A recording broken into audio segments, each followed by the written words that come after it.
1 yilda filtr qanaqa to'lganini ko'rasizlarmi?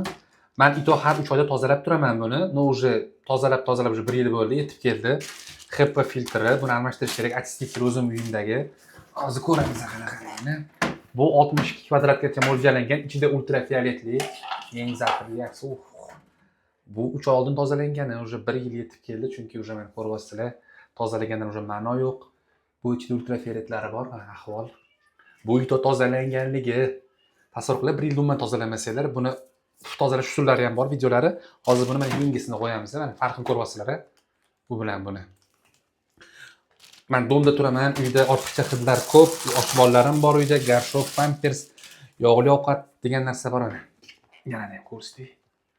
Ito bu tozalanganligi. Yangisini qo'yamiz. Xudo xolasa buni ishlatgandan keyin mazza qilib tozaroq qilamiz xolos. To'qit qilamiz buni. Xo'p, bu yerda zbros bor.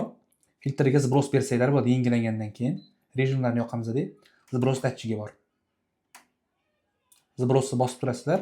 O'zi zbros bo'lgan reset deb yozilgan. Bo'ldi. Уже zbros bo'ladi. Bemalol yangi filtr ishlab beradi. Уже сразу havoni tozaligini ko'rsatib beradi. Bo'ldi.